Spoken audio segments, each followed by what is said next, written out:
Keep your radio dial right here. You're locked into the hottest news station on the planet. Hot 702.5 in FM sound. Blazing today's hip-hop, R&B, and pop music. Keeping your radio on fire. Bringing you the hottest, realest, riskiest talk shows live 24/7 on hot7025fm.com. It's your main man 360 the Poet from the Morning Wood. And are you looking for the perfect drink? Well, you found it. Mimosa Royale is the perfect combination of California's sparkling white wine and natural juice that is both tasty and refreshing. No artificial colors or flavors, no sugar added, and it's gluten-free. As the world's first ready-to-drink mimosa, Mimosa Royale is perfect for any occasion, day or night. You no longer have to drink 12 of those seltzers just to get that perfect buzz. At 8% alcohol, Mimosa Royale is the perfect drink to party with. Offered in a variety of flavors and sizes, you are bound to find a Mimosa Royale that you'll love. We have berry, mango, apple, and orange, with more flavors to come. Mimosa Royale is the most award-winning flavored wine that serves in bottles or cans. You can find them online at drinkmimosa.com or find them at your local liquor store. Ask for it by name. Mimosa Royale.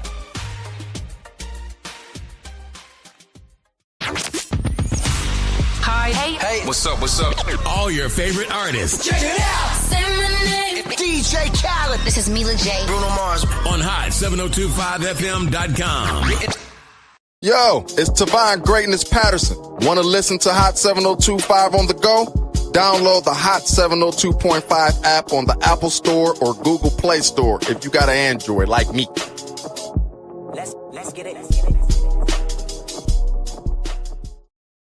Tune in now on hot7025fm.com.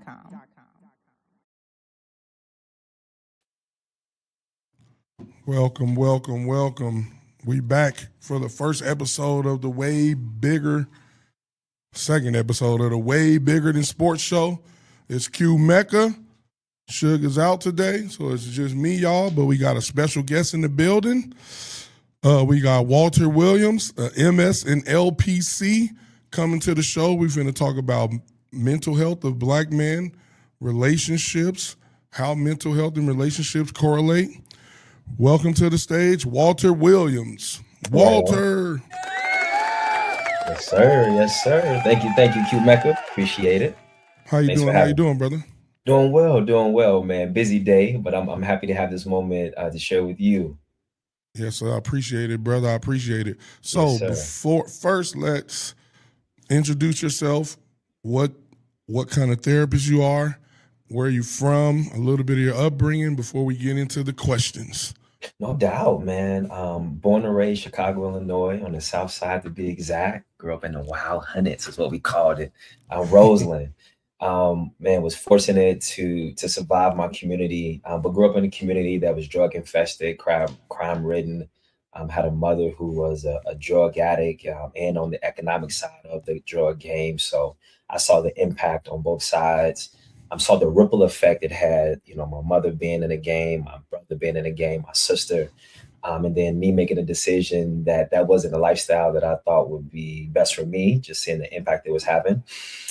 So observing that early, I took my education very serious, where I used that as my ticket to get out the hood, and was fortunate to get a full ride scholarship to the University of Wisconsin-Madison, where I was there is where I studied rehab psychology, which is focused on vocational rehabilitation for individuals with physical disabilities, but there's the mental aspect there as well.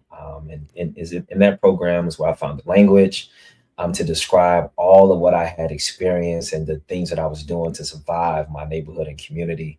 And I'm blessed to say, now as a licensed professional counselor, I run and operate my private practice called Think and Grow, where we focus on the mind, body, and spirit. I believe if we can reshape and restructure how we think, it can positively impact the body and uplift the spirit.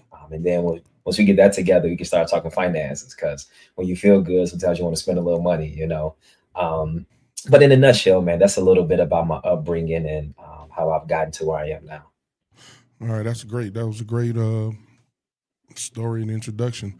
So my first question, because I heard you answer it a little bit, but a little more in depth into, what is it about your environment, a lot of environment that we all come from, that made you go on a path of, hey, this is not right. Something's wrong here.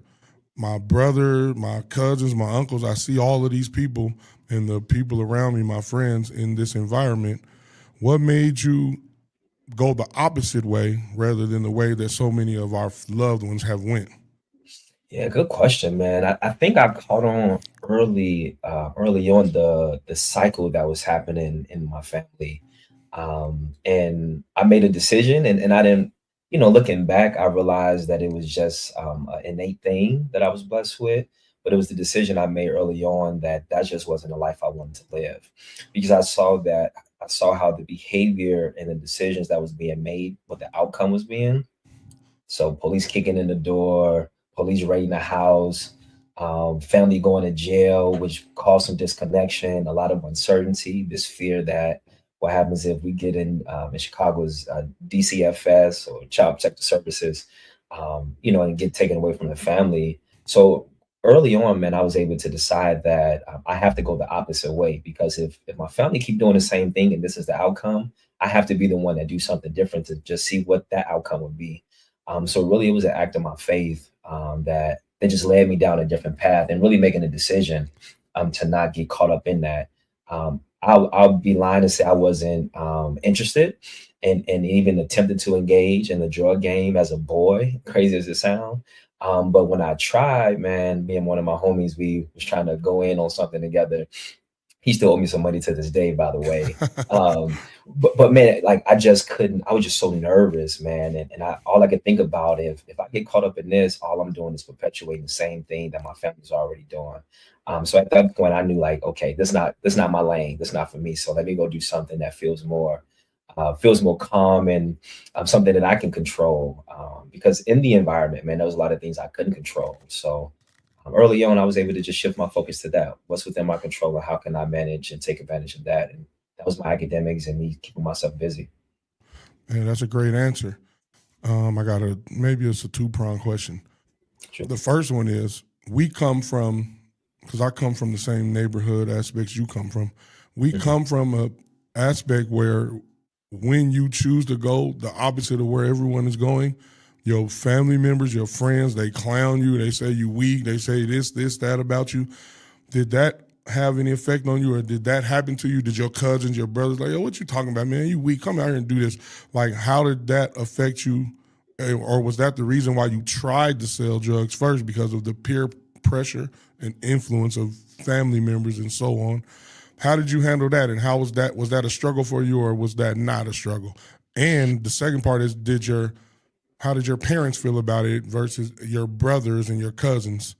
hmm Yeah, I was fortunate to not be clowned. I think my family, yeah, man, I think my family early on saw that I just moved different, and how I engaged with things were differently.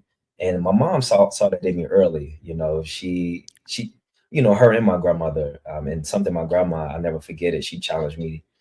She said, just dare to be different. That was something she shared and stated to me in my boyhood that I hold on to this day.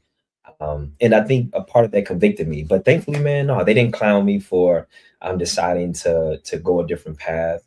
But what led to my interest, I mean, that's all I saw. You know what I'm saying? It was deep in my family. You go outside, you see the drugs being moving, you see the hustlers getting some good money, and then you go in the house and you see that your family got money, but the conditions we lived in wasn't suitable. Man, at times, no lights for years, no running water.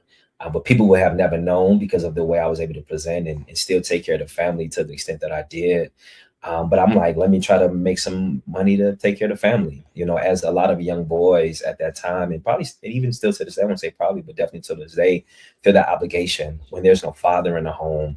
We assume that role as men early on, and then we start to make impulsive decisions that we don't really think about the long-term implications, because it's about how do we survive.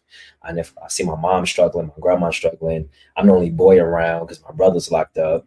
It's on me to figure that out. So in a way, I kind of felt that pressure to engage in that activity, but to learn quickly that that just wasn't a path for me. And that whatever it is that we were experiencing, we was gonna figure it out, because we had made it that far. But no, I wasn't clown. I would say though, Q-Mecca, I had a sense of survivor's guilt. So once I was able to survive the hood and get out, I felt like I left my people behind. Some of my homies, some of my family, people who were still stuck in situations that was some within their control and others beyond their control. So I felt like, dang, I made it, but they didn't. So sometimes I wrestle with that to this day, but I'm much better with it now. Knowing that it's all about the choices we decide to make. Right. And Yeah. I heard you say that your grandma and your mom had an influence on you. Where was your dad at in your life? Was he there, or was he missing, like a lot of us from our era, our age group? Yeah. So my dad came into my life about 7 or 8 years old.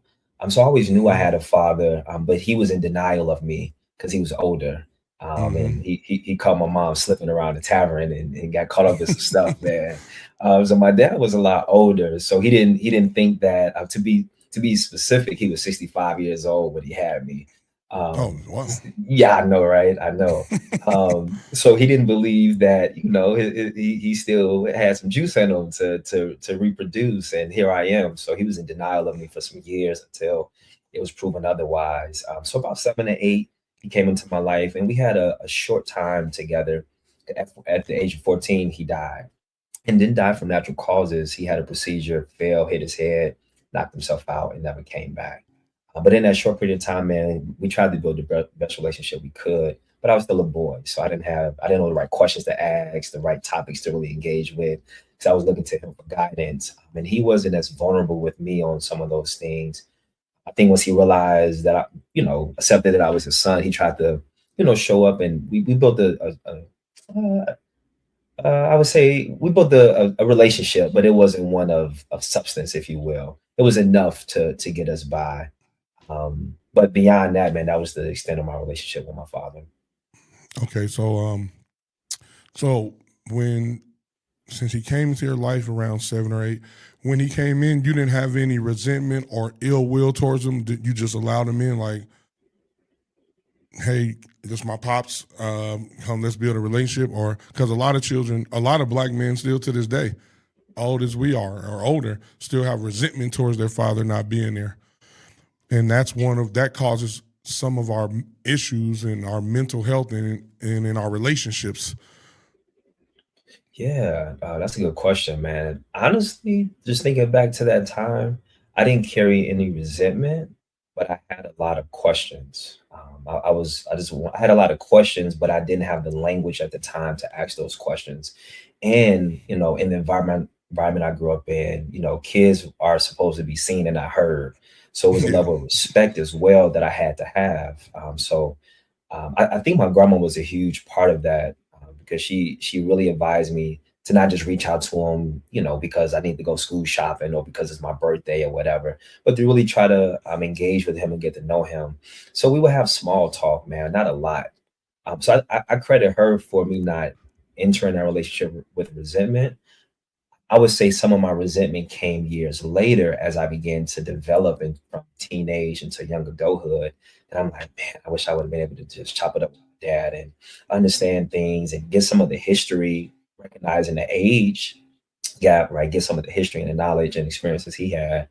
So I think my resentment came a lot later, once I really began to accept and recognize what I grew up in and how, he played a part in that.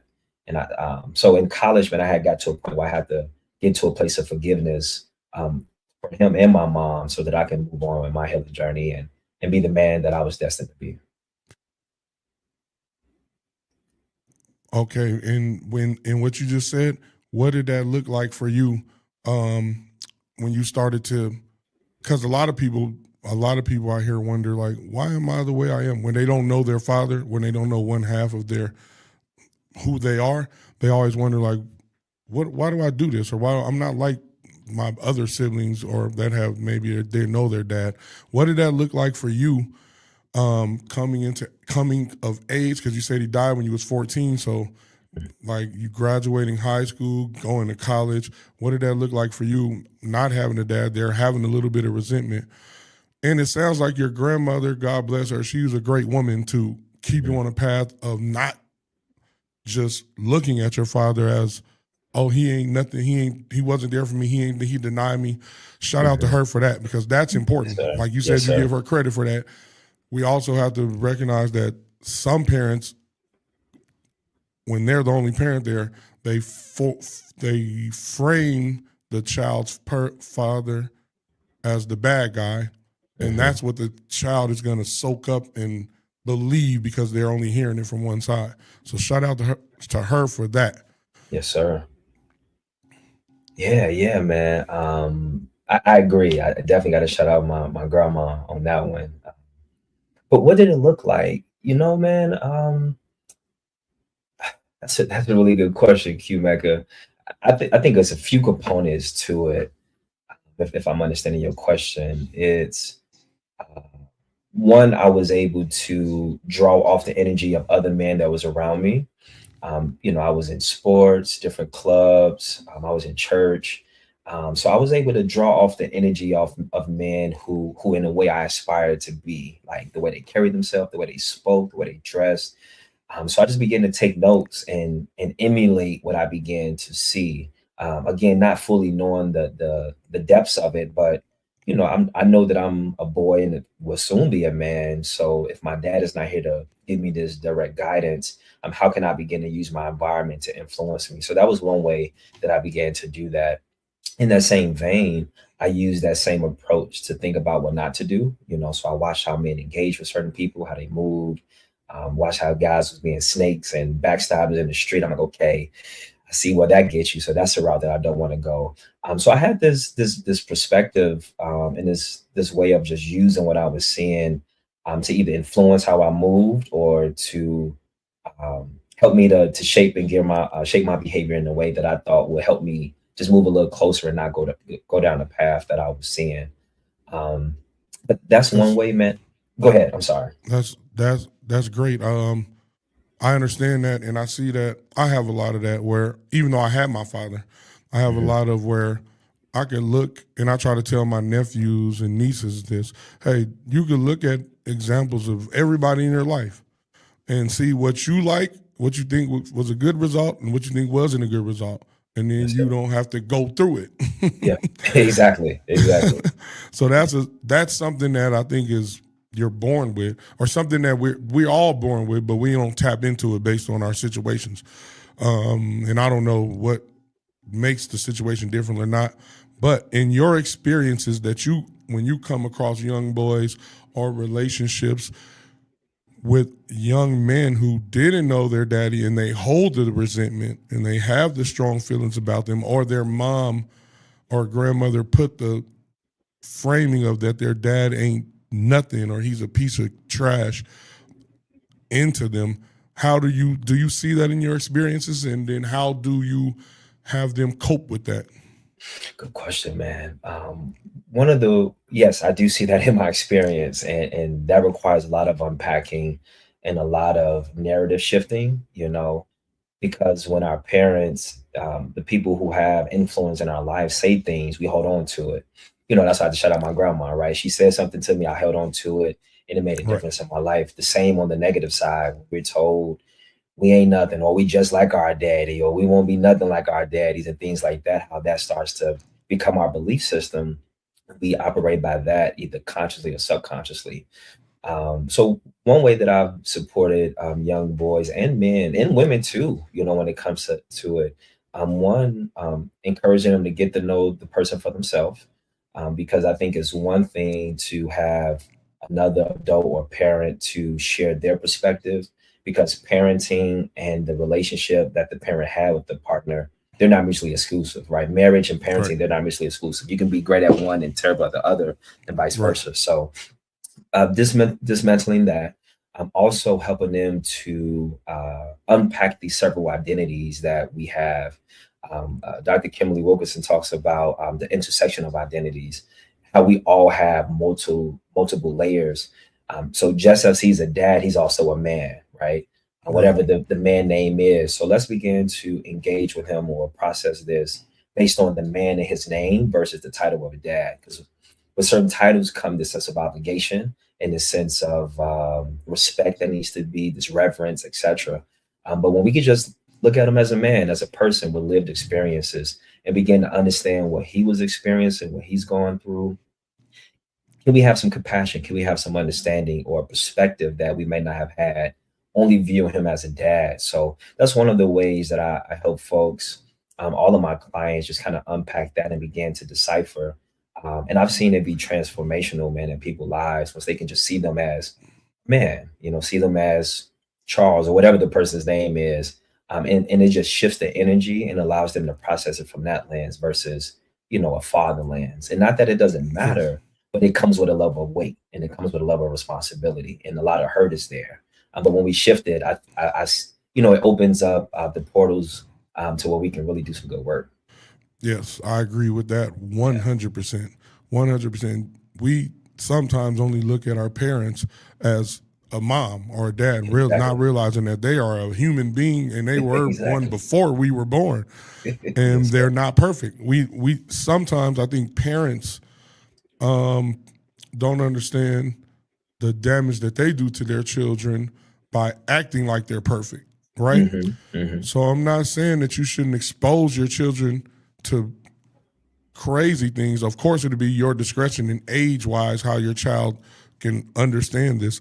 But we tend to think, or we tend to treat our children like, you guys don't know nothing and we're going to hide everything from you and we're going to act like we're perfect. And then when they find out years later, when they're maybe a teenager, that dad cheated on mom or mom cheated on dad or mom stabbed dad or whatever happened, you start judging them more harshly, like you said, rather than understanding that just like you go through things with your child's father or mother, when you become an adult and a parent, you realize, oh, my parents just did the best they could with what they knew. And I'm judging them off, they're supposed to be perfect because my child understanding says that they're supposed to be perfect and they're my hero. So I love how you broke that down, and I think more people can learn from, hey, humanize your mom and your dad for the mistakes or what you carry, the baggage that you carry from them. Humanize them and realize that my mom had me when she was 17 and she had my older sister when she was 15. Okay. So a 15-year-old having a baby, and then 2 years later, a 17-year-old having a baby. My mom had some things that she was a baby having a baby, and she wasn't going to be the most perfect mom. And some of my siblings hold that against her, and I always used to tell her, hey, Mom, you did the best you could with what you had. There you go. And now that we are grown, and we've been grown for a long time, I tell my siblings, hey, you got to work within yourself to, first of all, humanize our mother. Imagine when you was 15 or 17, if you had children. Exactly. And would you handle it the best? Do you think you would handle it the best if you was 15 and 17 having children?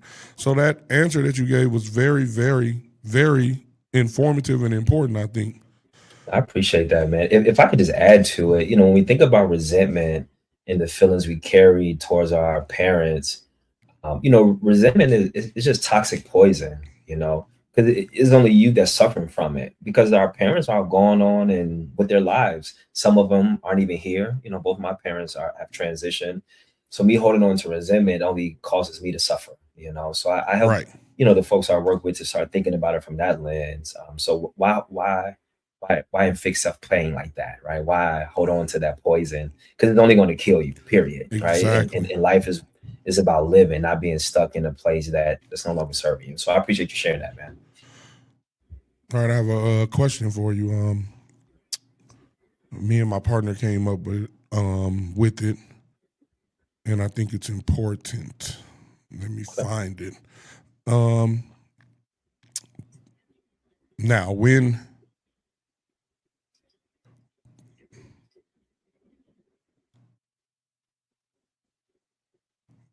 how do you think that social media impacts young people's lives in your experience? Man, it gives them a very, very false narrative. It gives this impression that things are perfect, people are perfect. It gives what I call artificial connection. It gives this idea that we're connected because I like your picture, reshare your post. and that I know you, right? Because you may post a Right. couple of pictures of you been on vacation or that you're doing this, and it's this idea that I know you when really I really don't know you for real. I just see what you portray, So I think it gives this false reality that people have it together, that people are perfect, that people can socialize, and behind the scenes, that's just not the case. I would say with young people, particularly, there's a high uptake in social anxiety, and what we Makes sense. labeling as ADHD, ultimately because we have so many things competing for our attention. That's the Right. era we in. When we think about technology, you have to think about attention. How quick can I get your attention? How long can I keep your attention? And Right. I think it's happening, and behind the scenes, you have kids who are socially awkward, who in a room full of people but closed off to themselves and locked into their To their devices. phone. Yes. Exactly, man. So it's having a huge impact on our youth. And what I encourage youth to do, people in general, just to take a break and to detox from it, to fast from it, to give yourself a break from it, and really engage in some real life interaction so that you can know that, as you were just saying, like, we all are imperfect people trying to live perfectly, right? And trying to be better in the pursuit of life. And I think the more we can expose them to what's real, it helps them to know that life isn't perfect. There's no blueprint. We all just trying to figure it out. But I think social media has allowed us to portray this picture perfect or video perfect idea when that's just not the case, man. But Right. I definitely see that impact for sure. Right. And that impact in the children, like you said, we come from an era where we was outside. We went outside. We learned how to talk. We learned when we wanted to be disrespectful to somebody and we talked to them crazy, it was a consequence for it. There wasn't Exactly. no, I could just say what I want to say because I'm behind a phone screen or a computer screen, right? And just disrespectful because the internet, the first time I got on it, I seen the comments, I was like, Man. what is going on? And it was just about hip hop. But it See? was so much racism and hate that Mhm. I was like, oh, this is what's going on. I'm cool on this. But do you think that, well, in your experience, when you tell the parents, because sometimes you tell the parents and the children, hey, take a break from the internet and realize that the internet is not real life in the sense that you need to go out and build connections with people, meet people, try new things, go out in the world, do some things so you can have trial and error rather than picture perfect, everything's supposed to work out all right, or everybody's supposed to look like whoever, Kim Kardashian or Cardi B, all of those things. Because I seen that it's having a very, very impactful stance on young women's self-image. Mhm. Yeah. When I'm engaging with clients about it, I recognize that some people have become addicted to it. It becomes how they cope, if you will, how they escape reality or escape life. But it's like you're escaping life to be in a pseudo life, an Right. ambiguous life. So it becomes counterintuitive. But just in my challenge of clients doing that, I invite them to, like, as you say, to well, let me back up, because it's in our nature, like, as men, as people, we're going to experience rejection, right? We're going to Right. experience being turned down. Someone's going to say no. Someone's not going to vibe with us. Those are the things I think we learned growing up that stings, but as you get older, you'd be like, whatever. What you think about me don't bother me no more, et cetera, et cetera. So to your point, man, people, it's easy to hide behind a device. We can say things, but what it doesn't allow for is, how do we handle conflict in real time, right? When you say something that Exactly. really hurts my feelings versus me going to the internet and trying to out you there, how can I come have a conversation and say, yo, Q-Mecca, man, the way you said that, man, that really hurt me, dog. That really hurt me. So can you not say it like that? Maybe consider a different approach so I can make sure I understand what you're saying, right? It's the skills that I think we begin to miss, and we don't get a chance to cultivate and develop because we're so caught up in presenting a certain way. That is these soft skills, man. And I'm seeing it with our men too, and with our women, where women are wanting men to be more emotionally depth, and women don't need a man to provide for them no more. Women are crushing it, man. They doing their thing. Black women are extremely educated, so they're not looking for a man to come be a knight in shining armor. They're looking for someone who could be a partner and someone who can um, have a level of depth when it comes to emotion and having conversation and having values versus just what one can do. So me just challenging them to just take a step back is the invitation then become, how do you get to know yourself? What are your values? What do you stand for? What do you believe in? What does that look like? What does that sound like? What does it even feel like? So that as you meet people, you can start to meet people with intention and align yourself with people who can help elevate those values and sharpen them along the way, because iron sharpen irons all day. Yeah, I agree with that. My father always told me, hey, the most important education you can have, son, is the knowledge of self. If you don't know who you are, then it doesn't matter what you do. You're going to crash. You're going to fall. You're going to fail because you're just doing things and you don't understand the reason. So I agree with that 100%. You got to know yourself, know who you are. And a lot of people don't. But you answered a little bit of my next question, which is mental health becoming, is the purpose of mental health about becoming a resilient human being, being able to manage, process, and understand the ups and downs of life, or about avoiding negative experiences and rejection, like you said, or the downs of life? Because it seems to me that everybody's saying, oh, for my mental health, I ain't gonna do this, I ain't gonna do that, I can't talk to them, I can't talk to that, or you can't talk about that around me, or we can't talk about this. And I think that is the opposite of mental health. I believe that mental health is about being able to handle all of the situations in a calm, considerate, caring manner, not avoiding situations because you're triggered, which means you're not working on yourself. What is your thoughts on that and experience with people confusing mental health with avoiding growth? Yeah. Good question, man. Just to comment to the previous question, man, a lot of times, man, a lot of us, we're just scared to get to know ourselves. So to the social media piece, it's easy to get lost in someone else's life and follow you and what you're doing versus sitting down and getting to know myself, to get to know thyself. Because when you really sit with your thoughts, it can be scary. Like, why am I thinking about this? Or why is this popping up? Or why am I feeling this way? And when we say metacognition, that's when you think about what you're thinking about. But when we get so distracted and our attention is somewhere else, the person who needs the attention the most is yourself. We missing that. But mental health, man, how I define it, how I look at it, I view it as mirrors and windows. Mirror in the sense where you sit with someone, and every provider isn't the same. I've heard many clients come to me and be like, I had this bad experience with providers, and I'm not here to judge them, but everybody's experience is different, because you do have to have somebody that you can sit with that can hold the space for you that you need, right? But I view it as mirrors and windows. Mirrors in a sense that it's an opportunity where you can sit with someone who can reflect back to you, what you're saying, what you're doing in a way that's non-judgmental, that doesn't have a bias. And it can just poke holes in how you're seeing it or how you're saying it. Have you considered it like this? Have you thought about like this? But what about this perspective? And so in that mirror, it gives an opportunity to just reflect. Okay, that's what I said. That's how I'm thinking. That's how that's showing up in my life, right? Then on the other side, with the windows, it becomes an opportunity where now let's look at some new perspectives. Let's look at some new ideas. Avoidance is actually, it goes against being sometimes mentally well.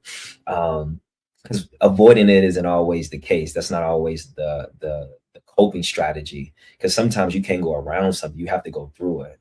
What they say, to get to it, you got to go through it, right? So avoiding it doesn't get us closer to self-actualization or the higher version of ourselves.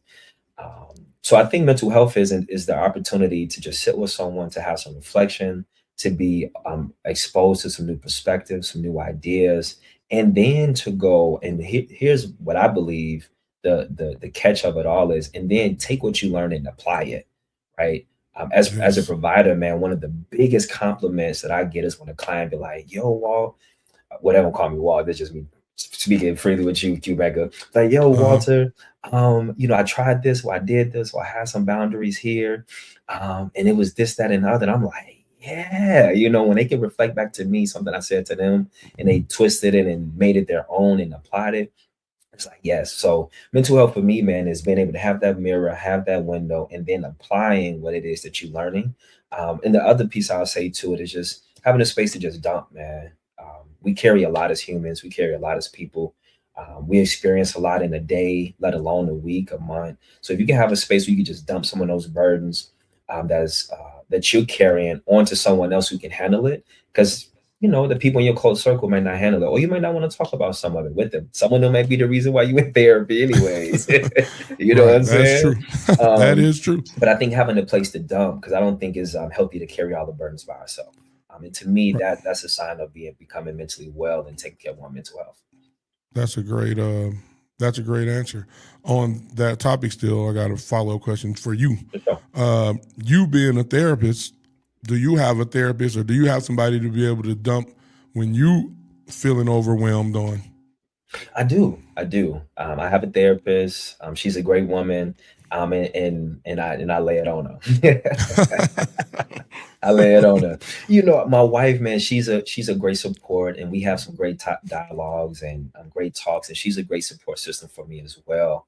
And when I'm in my therapy sessions, thankfully, I'm not often in a state of crisis. Sometimes I just got a lot on my mind that I need to just, as I mentioned, just get off. And I know that I can share a lot of it with my wife, and most of it I do.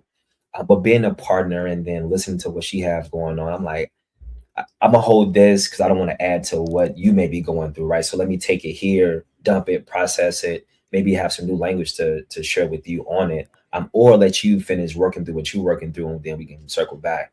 But that's my way of just trying not to, because sometimes we can dump too much on our partners and on our friends. So as someone who's in a position of being a servant to others, I put myself in position to just relieve myself of some of that too, man. And it just helps me to be better and sharper in the work that I do.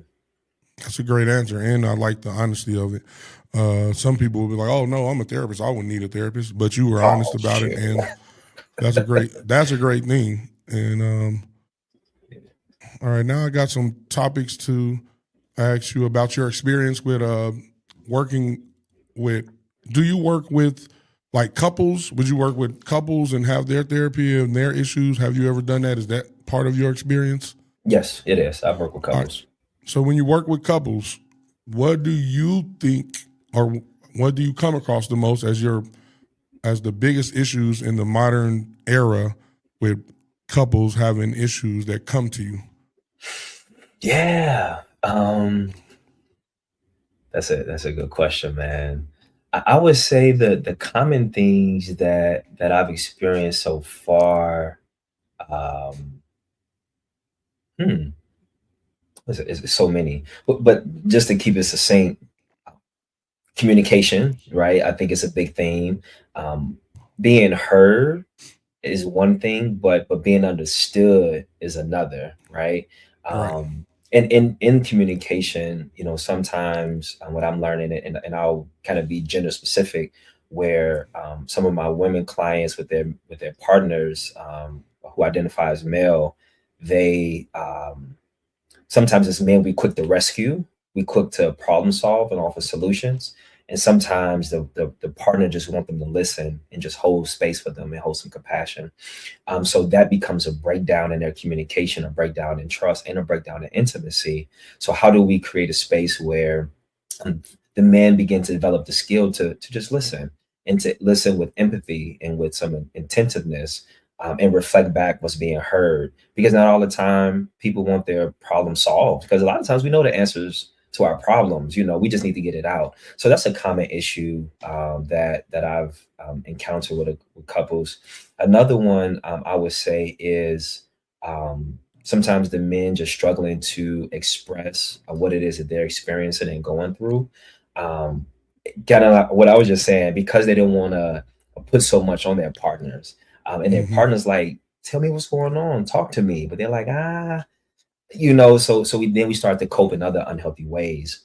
So I would say communication is a huge piece, as you may know, man, that impacts couples, and with that comes the erosion of trust, intimacy, of connection, and then we just start to see a drift over time if we don't catch it soon.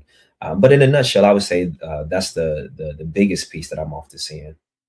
Yeah, that makes sense. Communication. And like you said, some men be like, hey, I'm just going to handle it. I was raised to handle it, and whatever. We don't never, what I think some of us, my beliefs, just real quick, or my opinion, I think that we have gotten away or wasn't taught the nature of things, which is every action has a reaction and it's equal. So you can't just hold a bunch of things in, especially if they're bothering you, or you have to figure them out from your partner, and then think that you aren't going to act it out in ways that you might not be aware of. I think that we think that, I forgot who it was. Maybe it was Thomas Sowell. He said, there's no such thing as solutions in life. There's just trade-offs. It's like this, you can choose to work a demanding job, but if you have a family, then the trade-off is you're going to miss the time with your family, and that can cause a problem. So I think we got away from the nature of things of like, hey, everything has a trade-off and a cost. Am I willing to pay this cost? Do I know what the cost will be? If the cost is too much, am I going to be able to course correct and be like, okay, that ain't worth it? So I think a lot of our issues is that we got away from the nature of God, and we don't listen to what I call the God within us. Because the God within us, if we're silent, which I don't think we are, we live in a crazy world where we got a million things going on. Oh, I got to pay this, I got this, I got that. We don't take the time to rest. One of, I think it was, her name was Hillary Harrington, whatever. She's the Huffington. She's the owner of the Huffington Post. She said that she passed out, and she said the reason she passed out was just exhaustion. She worked too much. And I don't think we understand that the same much you put into work, you got to rest. That's a balance. That's why God made day and night and sleep. Sleep is your body rejuvenating itself to be prepared to come do what it did the past, 12 hours. So I think a lot of our issues is we get the more technologically advanced we become, the further we get away from the nature of things. Man, what do you think about that? You spot on, man. Because suppression is real. Like when we're suppressing our thoughts and our feelings and not being able to process it. And I think as men, we get it honestly, because we told early on, stop crying, it's for girls, or be a big boy. Be a big boy, right? Whatever that message is that was sent to us, or that we may find ourselves sending to our kids. It shuts us down early on. So we're then conditioned right away to begin to just keep things in, and then it still we blow up. Exactly. Violently. Exactly. When it's men, exactly. Yeah. So it becomes a violent expression. And now that's what they say, we go to 0 to 100 quick, and there's no middle ground. So having a place to dump is very important. And to what you were saying, man, a lot of the men I work with, that's what we talk about. Just rest. Yeah. I think we kind of escape from that grind culture, yet still experiencing it because of social media, because it appeared that people working all the time, doing the thing all the time. You know what I'm saying? When in reality, it's just not the case. But men are tired. And I think sometimes men don't know how to say that, because we marry the idea that I have to provide. In a way we do, right? But provision is more than just going to work and making $1. Yes. Exactly. Is how can you provide emotionally, spiritually, with presence, not a present, but with your physical presence, right? Things that provide a sense of comfort and safety and security for those that you love. Because stress is a silent killer. And it's us men who go first, especially if we're not taking care of our health or finding a way to express that energy. And something I challenge my men to do when you can't talk about it, because not all the time we have the words, right? Right. But how can you still get that energy out? Can you go play some ball? Can you go to the gym, throw some weights around? Can you hit the bag? Whatever it is, just to find a way to, because the body needs to, as you mentioned, that energy, that body needs to get that energy out and express itself in a way so that new energy can come in, man. So I think you're spot on what you're saying there. Yeah, I agree with you on that too. That's a good, go to the gym, play basketball, box, martial arts, MMA, run, walk. Exactly. All of those things I think are good. And I do agree with you that a lot of times in this era, it's this protect and provide, but it's only monetary rather than, I remember maybe 10, 11, 12 years ago, my oldest daughter was graduating from high school. And she told me, I wish you was there more for my events in school. And I was at work. That was when I was working 8 a.m. to 8 p.m., 8 to 9. So I was looking at it like I was trying to provide. Yeah. I thought that in my head when she told me, but I didn't say it to her because I wanted to hear where she was coming from, right? Because a lot of times we don't listen to our kids. So I'm like, damn, she was like, Mom was there, but you were, and then I'm thinking like, I wanted to bite back like, oh, I was at work, but I got a younger daughter that was 4 at that time. What I did with that information that my oldest daughter gave me was, you know what? I'm going to change my work schedule so that I can be for everything my youngest daughter does. I could be there for her. I could pick her up from school. I could help her with her homework. I could be there when she got dance, when she played. So a lot of times we think as men, oh, I'm providing, I'm out here working, but we don't understand that presence is the most important thing. Even if you a man who lost your job and the mom works, you can help her out by picking up the child, doing their homework with them, taking them to and from their things. That's how you can help out. And that's just or more important to the child than giving them some money for some Jordans or whatever. 100%. So I think that a lot of times, men, we don't understand that, hey, it ain't just about providing money and that. It's also about being there for your children too, talking to them, going through them, teaching them about getting to know who they are, the God within them, which is what my father told me. So I was fortunate where I'm from to have a father. Where I'm from, only maybe 3 dudes had fathers. So I understand how it makes the males, that's how gangbanging becomes popular, right? So I appreciate this talk with you. It was a wonderful talk. A wonderful talk. We need to have this more.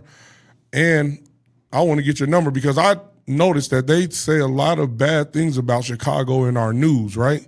But when I got friends from there and family, when I go look for the good things, which they have a lot of good things in Chicago too. Absolutely. They don't promote those in the media, the mainstream media, but it's people. I've learned some things like the principals and teachers in Chicago was teaching the kindergartens, first graders, SAT words because they saw the correlation between 4th grade reading levels in jails, right? So the 6-year-olds was learning how to spell and understanding the meaning and where the words came from. So I started that with my youngest daughter. I was in Chicago, but they never put it on the news. I had to dig for it. You know they're gonna put the shootings on the news. Oh, this many shut up. So it's good to see brothers like you and a lot of other brothers to be highlighted as, hey, we're doing the work here. Yeah, we're not Kanye West, but we're doing the work with the people here. So I appreciate that and all of your perspectives on everything that you said today. And I got one more question for you. Yes, sir. Well, it's actually it's my partner's question. He told me to send this to you. Is there a realistic end goal to therapy of being fully healed? Or is it a continuous thing that you would have to grow? And how do you, if you were the judge of it, could say, hey, all right, I think I've done enough for you, my patient, and you don't need me anymore? How does that look to you? Yeah, that's a good question. It looks a few ways. How can I put this? I have some clients who I've been with, who I've been with, and they've been with me for an extended period of time. And what happens, early on, we may have a lot of intense, more frequency where we're meeting, let's say once a week. As the client progress and show growth in the goals that we focusing on, we'll go bi-weekly, maybe every 3 weeks, maybe once a month, or I may get a client that's like, hey, I think I want to take a break from services for a little bit. For me, that's a good sign that they're feeling confident and comfortable and ready to, lean on their own without having the support. To the question though, I think healing is a journey. I don't know if we ever arrive at a state of being fully healed, and not that it's not possible, But my mind goes to like happiness, for example. Happiness is more of a destination, more of a journey than a destination. But it's what you experience along the way that gives you that feeling of happiness. I think healing is the same. It's what we experience on the way of healing that gives us that feeling of being healed. When we respond and not react. When I can come to you and say, "Hey, man, here's how I feel about this situation," or when I can feel myself not carrying as much resentment as I once did about a situation when we talk about the topic. Those are the signs that we're healing and moving in a direction. Unfortunately, I think a lot of people want it to happen overnight, but it's layers that we have to peel back sometimes to get us to where we are going. So it's the compounding effect of those small things that adds up to where we look up and be like, you know what? I don't have that same feeling I used to have about my mom or my dad or whomever hurt me or whatever situation I came out of. So specifically, it's a journey. It's a journey. I don't think we ever come to a place of being have arrived, but I do think we get to a place where we say, I've made it here, and this is a good place to stake out, because life's going to throw something else at you that's going to trigger that wound, and it may bring up old feelings, which lets us know that healing still needs to persist. But when clients are at a point where they're no longer want to engage, or at a place where I'm like, yo, you good? And I have some clients like that. They're like, I just want to check in. I'm like, no, let's take a break. Let's take 30 days, reach back out to check in, or we shift to what we call the maintenance stage, where we just touch and base, making sure things are staying as smooth as they can, or just processing day-to-day stresses. So hopefully that answered the question. I got it. It's like, it's the journey. And if you're getting the tools along the way, you do better. And then you see your relationships are better. And that's how you know you're healing, by having better relationships, handling turmoil in your relationships better. That makes sense. Yeah, because you look up and be like, dang, that's how far I've come. Like, Right, I handled that way better than I used to have handled it before. Exactly. Hey, this is a great conversation and a much needed. We're going to have you back when my partner's back. Would love to. Give the people your information if they needed to reach out to you or wanted to talk to you right now, so they can know. And ladies and gentlemen, Walter Williams, a great guy. Yes, sir. Thank you, man. I appreciate you and your team for having me and inviting me on. I'm happy I was able to share my story and some of the work that I do. Walter Williams, owner of Think and Grow. That's thinkandgrowllc.com. Feel free to check out the website. On that page, you can reach out to me. Send an email, it'll come directly to me and we'll respond. I do have a social media, WaltWill06. Transparently, I don't engage with it as much. However, if you hit me up when I do engage, I'll be sure to get back to you. But check out my website. On there, you'll be able to email me. I'm very responsive when it comes to email. I love to be of a servant to help people along the journey. Thank you, brother. Thank you for coming. Yes, sir. Appreciate you, man. Thank you, man. This was great. All right, we out of here, y'all. Yes, sir. Peace. Only thing we need more of is more love. Hi. Hey. What's up?